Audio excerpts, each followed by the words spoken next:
నమస్తే, welcome to our channel. నేను సిరి. యాత్ర 2 ఈ సినిమాకి సంబంధించి అంటే దర్శకుడు అనుకున్నది అనుకున్నట్టు తీసారా, లేకపోతే కొత్తవి ఏమైనా యాడ్ చేశారా, అసలు ఈ సినిమా ఎలా ఉంది? సో ఈ సినిమా గురించి మనకి వివరించడానికి మనతో పాటు ఉన్నారు ప్రముఖ మూవీ క్రిటిక్ యజ్ఞమూర్తి గారు. నమస్కారం సార్. నమస్తే సిరి. సార్, ఇప్పుడు చెప్పండి, యాత్ర 2 ఇంతకుముందు చూస్తే యాత్ర చాలా పెద్ద హిట్ అయింది. అయితే ఇప్పుడు యాత్ర 2 వచ్చి అంటే ఈ సినిమాకి కొంచెం వినపడుతుంది ఏంటంటే కొంచెం కొత్త సీన్స్ యాడ్ చేశారు అండ్ షర్మిల గారి పాత్ర కూడా లేదు అని చెప్పేసి వినిపిస్తుంది. అసలు ఈ సినిమా ఎలా ఉంది, అసలు ఏం యాడ్ చేశారు, ఏ సీన్స్ని తీసేసారు? ఫస్ట్ ఒక చిన్న సవరణ. అంటే 2019లో వచ్చిన యాత్ర ఏదైతే ఉందో అది పెద్ద హిట్ కాదు. అది నాకు తెలిసి ఒక 12 కోట్లు ఖర్చు పెడితే దాని మీద 1 కోటి 2 కోట్లు వచ్చింది ఎక్స్ట్రాగా. సో ఆ మేరకు అది సేఫ్ ప్రాజెక్ట్ అది. సో ఇది వేరే ఇది వచ్చేటప్పటికి ఒక పెద్ద భారీ బడ్జెట్తోనే తీశారు. అందులో మనకి వైఎస్ఆర్ క్యారెక్టర్ ఉంది, మమ్ముట్టి చేశారు. ఈ సినిమాలో కూడా వైఎస్ఆర్ క్యారెక్టర్ ఉంటుంది కొంతమేర. ఎక్కువగా ఏంటంటే వైఎస్ జగన్ ఆ క్యారెక్టర్ ఒకటి ప్రధానంగా తీసుకొని చేసినటువంటి సినిమా. సో దీనికి ఏంటంటే మహేవి రాఘవ్ ఎవరైతే ఒరిజినల్ డైరెక్టర్ ఉన్నాడో ఆయనే అప్పుడు అది వైఎస్ఆర్ పాదయాత్ర మీద చేసింది. ఇది జగన్ పాదయాత్రను బేస్ చేసుకొని సరిగ్గా అప్పుడు ఎన్నికల టైంలోనే తీసుకొచ్చాడు, ఇప్పుడు ఈ ఎన్నికల టైంలోనే తీసుకొచ్చాడు. అంటే మనం ఫస్ట్ ఆఫ్ మనం అర్థం చేసుకోవాల్సి ఉంది, ఇది ఒక పొలిటికల్ ఎజెండా తోటే తీసిన సినిమా అని చెప్పేసి. ఎందుకంటే సేమ్ డేట్ కూడా ఆయన మార్చలా, February 8th అప్పుడు అదే ఇప్పుడు అదే. సో ఇంకా 2 నెలల్లో ఎన్నికలు వస్తున్నాయి అనగా అప్పుడు అలాగే చేశాడు, ఇప్పుడు ఇలాగే చేశాడు. సో ఒక క్లియర్గా మనకు అర్థమవుతుంది ఇది పొలిటికల్ ఎజెండాతో తీసినటువంటి సినిమాని. ఇంకా ఏంటంటే అంటే వైఎస్ఆర్ అభిమానులు నిజంగానే ఉన్నారు. ఆయన అంటే జనంలో నుంచి ఎదిగిన నాయకుడు, ఆయన జనంలో నుంచి వచ్చిన నాయకుడు. సో ఇక్కడ వేరే జగన్ అలా కాదు. సో తన తండ్రి యొక్క కరిష్మాని అది చూసుకొని అది వెనకబెట్టుకొని బ్యాక్గ్రౌండ్లో ఆయనకు ఉంది. సో తన పార్టీ పేరు కూడా వైఎస్ఆర్ కాంగ్రెస్ అని పెట్టుకున్నాడు. సో ఆయన తండ్రి మాత్రం కాంగ్రెస్ పార్టీలోనే ఎదిగి 30 ఏళ్ల పాటు ఓటమి అనేది లేకుండా రాజ్యాన్ని నడిపించినటువంటి గొప్ప నాయకుడిగా ఆయన పేరు చేసుకున్నాడు. అది వాస్తవం. సో ఇక్కడికి వచ్చేటప్పటికి మనకు తెలుసు రాజశేఖర రెడ్డి గారు చనిపోయిన తర్వాత ఏం జరిగింది ఈ రాష్ట్రంలో, అప్పుడు ఉమ్మడి ఆంధ్రప్రదేశ్లో. ఆ తర్వాత రాష్ట్ర విభజన జరగటం, 2014 ఎన్నికల్లో తెలుగుదేశం పార్టీ అధికారంలోకి రావటం, వైఎస్ఆర్సీపీ ఓడిపోవటం మనం చూసాం. సో అట్లాగే 2019 ఎన్నికలకు వచ్చేటప్పటికి వైఎస్ఆర్సీపీ పార్టీ అధికారంలోకి వచ్చింది. సో దానికి ముందు ఆయన చేసిన పాదయాత్ర అయితే ప్రధానంగా మనకి ఒరిజినల్ సినిమాలో పాదయాత్ర మీద ఎక్కువ కాన్సన్ట్రేషన్ ఉంటుంది. బట్ ఇక్కడ పాదయాత్రకు సంబంధించిన సీన్లు చాలా తక్కువే ఉంటాయి. బట్ సెకండ్ హాఫ్లో కొద్దిసేపే ఆ పాదయాత్ర యాక్చువల్గా జగన్మోహన్ రెడ్డి చేసిన పాదయాత్ర ఏదైతే ఉందో అది చాలా తక్కువ నిడివి అనమాట ఈ సినిమాలో. మిగతా రాజకీయాలకి మిగతా ఇన్సిడెంట్స్కి ఎక్కువ స్కోప్. అంటే 2 గంటల 12 నిమిషాలు. ఈ 2 గంటల 12 నిమిషాల సినిమాలో 2 గంటల కథ వేరే ఉంది. సో ఒక 10 నిమిషాలు 12 నిమిషాలే ఈ పాదయాత్రకు సంబంధించి జగన్ చేసిన పాదయాత్రకు సంబంధించిన సన్నివేశాలు ఉంటాయి.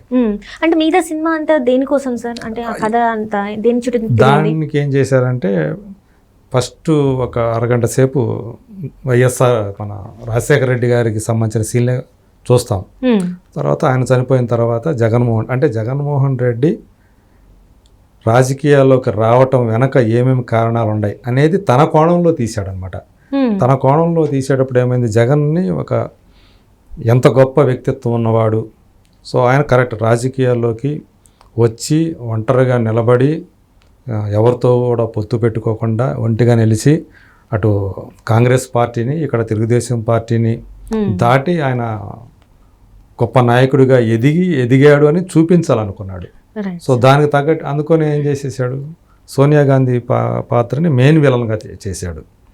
సో మనకు తెలియదు సోనియా గాంధీ గారు ఆమె మనల్ని ఎలా ట్రీట్ చేస్తారు ఏంటి అని. ఈ సినిమాలో ఏంటంటే ఆమె ఒక చాలా దుర్మార్గురాలు అన్నట్టుగా, అంటే తన మాటే వేదవాకు. మన్మోహన్ సింగ్ పిఎంగా ఉన్నప్పుడు సైతం ఆయన కూడా ఆమె అపాయింట్మెంట్ తీసుకొని ఆమె రూమ్ ఏదైతే ఉంటుందో దాని బయటే నిలబడి ఉండాలన్నమాట. సో అలా ట్రీట్ చేసింది, అలా అటువంటి వ్యక్తిత్వం ఉన్న ఆమె అని ఆమెని అలా ఎస్టాబ్లిష్ చేసి చూపించాడు, పోర్ట్రే చేశారు. అట్లాగే ఇక్కడికి సంబంధించి ఆంధ్రప్రదేశ్లో నేను చెప్పిందే శాసనం, నేను చెప్పినట్టు నడుచుకోవాలి, దాని విరుద్ధంగా ఏం చేస్తే నేను తొక్కేస్తాను అన్నట్లుగా ఆమె బిహేవ్ చేసింది అని ఒక పక్క ఆమెను అలా చూపించారు. ఇంకో పక్క ఒక పాత్రని అంటే మనం అందరం ఏమనుకుంటామంటే ఆ సినిమా చూసేటప్పుడు కేవీపీ రామచంద్రరావు గారిని దృష్టిలో పెట్టుకుని ఒక పాత్ర చేశారని అనుకుంటాం. ఎందుకంటే చివరిదాకా మొదటి నుంచి వైఎస్ఆర్కి చివరిదాకా కూడా ఆయన పక్కనే ఉన్న వ్యక్తి కేవీపీ రామచంద్రరావు గారు. సో ఆయన క్యారెక్టరే అనుకుంటాం, ఎందుకంటే పార్టీకి తర్వాత అధిష్టానానికి మధ్య ఆయన ఒక సంధానకర్తగా ఉన్నాడు. అలాగే జగన్కి పార్టీకి అనుసంధానంగా వ్యవహరించింది ఆయనే కదా అని అనుకుంటాం. కాకపోతే చివరిలో రెడ్డి గారు అని చెప్పేసి ఆ పాత్రని పిలిపించేట్టు చేశారు. కాబట్టి కేవీపీ కాదు, మళ్ళీ ఇంకో పాత్ర ఏమో అని మనం అనుకుంటాం.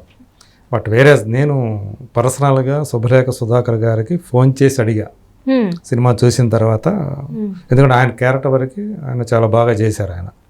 సో ఆ విషయంగా ఆయనకి అభినందనలు తెలియజేయడానికి నేను కాల్ చేసినప్పుడు ఆయన చెప్పిన మాట ఏంటంటే, ఇది ఒక సింగిల్ క్యారెక్టర్ కాదండి. సో డైరెక్టర్ చెప్పిన దాన్ని బట్టి ఇది ఒక 3-4 పాత్రల్ని మేళవించి ఆ కాలంలోనే ఒక 3 పాత్రలను మేళవించి ఆ పాత్రను ఒక పాత్రను చేసి, అంటే ఎక్కువ క్యారెక్టర్ను సృష్టిస్తే మళ్ళీ స్టోరీ డీవియేట్ అవుతుంది అనే ఉద్దేశంతో, మళ్ళీ ఎక్కువ డీటెయిల్స్ ఎక్కువ అయిపోతాయనే ఉద్దేశంతో ఒక 3 పాత్రలను కలిపి ఆ పాత్రగా మలిచినట్టు చెప్పారు. యాక్చువల్గా నా పాత్ర పేరు, డైరెక్టర్ పెట్టిన పాత్ర పేరు రంగారెడ్డి. కాకపోతే సినిమాలు ఎక్కడ కూడా రంగారెడ్డి అంటారు, చివరిలో అంటారు అనమాట. మొదటంతా కూడా అసలు ఆయన ఎవరు, ఆ క్యారెక్టర్ నేమ్ ఏంటి అనేది ఫస్ట్ ఎక్కడ కూడా ఓపెన్ చేయాల. చివరిలో మాత్రం రెడ్డి గారు అని చెప్పేసి వేరే క్యారెక్టర్ చేత అనిపించారు. అట్లా ఒక క్యూరియాసిటీ క్రియేట్ చేశారు. జగన్మోహన్ రెడ్డి ఎంత ఉన్నత వ్యక్తిత్వం గలవాడు, ఎంత పట్టుదల గలవాడు, ఎంత దీక్షాదక్షుడు అనేది ఆ పాత్రను ఎస్టాబ్లిష్ చేయడం కోసం, ఎలివేట్ చేయడం కోసం శుభలేఖ సుధాకర్ గారు చేసినటువంటి క్యారెక్టర్ని ఉపయోగించుకున్నాడు అనమాట డైరెక్టర్.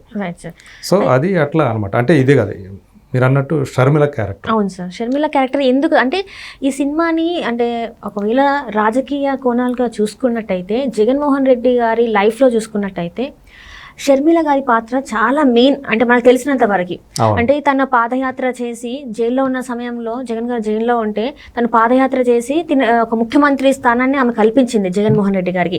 ఈ సినిమాలో చూసుకుంటే ఆమె పాత్రే లేదని చెప్పి మనకు తెలుస్తుంది. అవును. సో అంటే మనకు తెలుసు తను ముఖ్యమంత్రి అయిన తర్వాత జగను షర్మిల గారిని పక్కన పెట్టేశారనే విషయం మనకు తెలుసు. ఆమె కూడా తెలంగాణకు వచ్చేసి ఇక్కడ తెలంగాణలో తెలంగాణ వైసీపీ పెట్టారు ఆమె. సో అన్నకు వ్యతిరేకంగా కూడా మాట్లాడారు.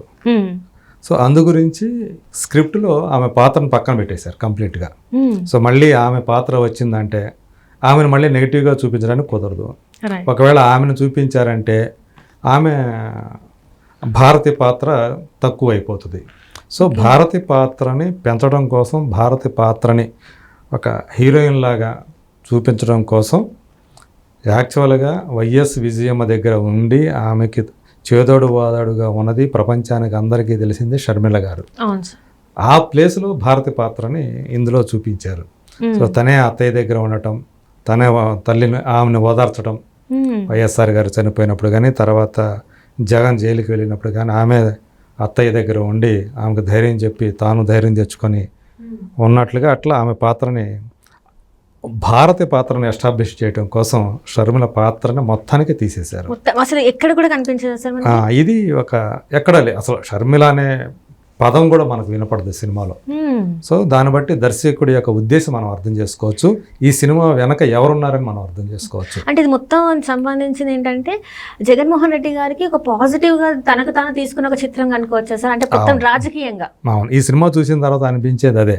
సో దీని వెనక ఖచ్చితంగా జగన్మోహన్ రెడ్డి, వైఎస్ భారతి ఉన్నారు అనే అభిప్రాయం ఆ అభిమానులే ఒప్పేసుకుంటారు. సో అలా ఉంది. కాకపోతే ఇది జగన్ భక్తులకి, వైఎస్ఆర్సీపీ వాళ్ళకి, ఆ పార్టీకి చెందిన వాళ్ళకి, రాజశేఖర రెడ్డి గారి అభిమానించే వాళ్ళకి ఈ సినిమా నచ్చే అవకాశాలు ఎక్కువగానే ఉండే. బట్ ఈ సినిమా చూసిన తర్వాత చాలామందికి అరే ఇలా ఎందుకు మరీ వన్ సైడెడ్గా తీశారు. సో కాంగ్రెస్ పార్టీ అనేది ఈరోజు ఆంధ్రప్రదేశ్లో ఎందుకు లేదు అనేది చాలామందికి తెలిసిన విషయం అది. సో ఆంధ్రప్రదేశ్కి అన్యాయం జరిగింది విభజన సమయంలో అనేది. సో దాని మీద కూడా ఇప్పుడు సింపతి తక్కువైపోయింది ఇప్పుడు. కాకపోతే మళ్ళీ మనకి షర్మిల గారు కాంగ్రెస్ పార్టీ పిసిసి ప్రెసిడెంట్గా, ఆంధ్రప్రదేశ్ పిసిసి ప్రెసిడెంట్గా ఆమె ఉన్నారు ఈరోజు. సో షర్మిల పాత్రను పెడితే మళ్ళీ ఆమెకి ఎక్కువ ప్రాధాన్యం ఇచ్చినట్లు అవుతుంది. సో అనే ఉద్దేశంతో ఆమెని పక్కన పెట్టేశారు కంప్లీట్గా. కానీ ఇది 50 కోట్ల బడ్జెట్తో తీశారు. అంటే 50 కోట్ల బడ్జెట్ అంటే ఒక కొత్త అంటే 2 సినిమాల డైరెక్టర్ 50 కోట్ల బడ్జెట్ పెట్టాడంటే ఎలా సార్? అంటే ఇదంతా కూడా వెనకాల నుంచి వచ్చిందని అనుకోవాలా సార్? అదే అంటే డైరెక్టరే ఒక ప్రొడ్యూసరు. తనది 3 Autumn Leaves అని చెప్పేసి తన బ్యానర్ ఉంది. దాంతోపాటు మరో బ్యానర్ కలిపి శివ మేక అనే ఇంకో ప్రొడ్యూసర్తో కలిపి చేశాడు. సో ఆయన వైసీపీ మనిషే, జగన్ మనిషి అని చెప్పేసి చాలా మందికి తెలిసిన విషయమే. సో పైగా ఏంటంటే నిధులు కూడా అక్కడి నుంచి వచ్చాయేమో, జగన్మోహన్ రెడ్డి గారి దగ్గర నుంచి ఈ సినిమాకి నిధులు అందాయేమో అని కూడా అనుమానాలు ఈ సినిమా చూసిన తర్వాత కలుగుతున్నాయి. ఎందుకంటే అలా ఉంది కాబట్టి షర్మిల పాత్ర లేకపోవటం, కొన్ని సన్నివేశాలని అంటే జగన్ గారి యొక్క పాత్రని ఆయన గొప్ప హీరో, ఆయన గొప్ప నాయకుడు. సో ఎవరికి ఒక తండ్రికి ఇచ్చిన మాటని నిలబెట్టుకోవడం కోసం ఆయన చివరిదాకా నిలబడ్డాడు, పట్టుదలతో ఉన్నాడు, కడప పౌరుషాన్ని చూపించాడు అని ఆ క్యారెక్టర్ని ఏదైతే ఎస్టాబ్లిష్ చేశాడో తద్వారా మన చంద్రబాబు నాయుడు గారి పాత్రని అలాగే సోనియా గాంధీ గారి పాత్రని నెగిటివ్గా చూపించారు. అదంతా కూడా తెలిసిపోతూ ఉంది. సో ఇది ఒక పొలిటికల్ ఎజెండాతోనే రేపు ఎలక్షన్లలో ఆ పార్టీకి లబ్ధి చేకూర్చే విధంగానే ఈ సినిమాని తీశారు, జనం మీద వదిలేరు అనేది అర్థమవుతుంది. అంటే ఇప్పుడు చూస్తున్నట్టయితే మీరు చెప్పారు సార్ 50 కోట్ల బడ్జెట్తో తీశారని చెప్పేసి, ఇప్పుడు అంత రాబడుతుందా సార్ మరి ఈ సినిమా? నాకు తెలిసి ఇది అందులో సగమన్నా రాబడుతుందా అనేది డౌటే నాకు. సో 25 కోట్లు నిజంగా వసూలు చేస్తే గొప్ప విషయమే. కాకపోతే డైరెక్టర్ మహేవి రాఘవ్ ఏంటంటే అతను ఎక్స్పర్ట్, సినిమా తీయటంలో ఎక్స్పర్ట్, మంచి టాలెంటెడ్, స్క్రీన్ ప్లే కూడా బాగానే రాసుకున్నాడు. సో కానీ ఈ ఎజెండా వల్ల ఇది కొంతమందికి ఒక వర్గం మాత్రమే నచ్చే సినిమాగా మిగిలిపోయే అవకాశం ఉంది. సో నాకైతే డబ్బులు అయితే ఖచ్చితంగా వచ్చే పరిస్థితి అయితే లేదని నేను చెప్తాను. అంటే ఓవరాల్గా ఈ సినిమా మొత్తం అంటే ఒక రాజకీయ అంశం అదే ఒక వర్గానికి మాత్రమే సపోర్ట్ చేస్తున్నట్టు ఉంది. అవును. సో ఈ సినిమాని అంటే అభిమానులు మాత్రమే చూస్తారంటారు, సినిమా ప్రేక్షకులు కాకుండా ఒక పార్టీకి సంబంధించిన అభిమానులు మాత్రమే చూస్తారు. సగటు ప్రేక్షకులు, తటస్థ ప్రేక్షకులు ఎవరైతే ఉన్నారో వాళ్ళకైతే ఈ సినిమాని, అది కూడా వీళ్ళు కాకుండా అంటే పొలిటికల్ సినిమాలు కాకుండా మామూలు సినిమాలు ఎవరైతే చూస్తారో సగటు ప్రేక్షకులు వాళ్ళకైతే ఈ సినిమా అంత ఎక్కదని నేను అనుకుంటున్నా. వాళ్ళు వైసీపీ వాళ్ళకి అలాగే జగన్ భక్తులకైతే ఈ సినిమా నచ్చే అవకాశాలు ఉంటాయి. మిగతా వాళ్ళైతే ఈ సినిమాని అంతగా ఆదరించరనేది నేను అనుకుంటున్నాను. అంటే ఓవరాల్గా మీ దృష్టిలో అంటే మీరు చూసిన దాని ప్రకారం ఈ సినిమాకి మీరు ఎన్ని స్టార్స్ ఇస్తారు సార్? స్టార్స్ పరంగా చూసుకుంటే మనకు 5/5 నేనైతే 2 ఇస్తాను. 2 ఇస్తాను. ఎందుకంటే ఇందులో చాలా ఫ్యాక్ట్స్ ఏవైతే ఉండేవో అంటే చరిత్రలో మనం ఏవైతే చెప్పుకుంటామో ఆ చరిత్రని వక్రీకరించి ఈ సినిమాని తీశారని మనం చెప్పొచ్చు. సో ఆయన హీరో పాత్రను ఎలివేట్ చేయడం కోసం ఎన్నైనా పెట్టుకోవచ్చు. కానీ పక్కన కొన్ని క్యారెక్టర్లు ఏవైతే ప్రధానమైన పాత్రలు ఉన్నాయో వాళ్ళని మరీ వన్ సైడెడ్గా తప్పుడు వాళ్ళగా అట్లా వక్రీకరించి చూపించారని నేను అనుకుంటున్నాను. ఆ మేరకు ఈ సినిమా దాని యొక్క విలువను కోల్పోయింది. అందుకని నేను 2 రేటింగ్ ఇస్తాను. Right sir, right. Thank you so much.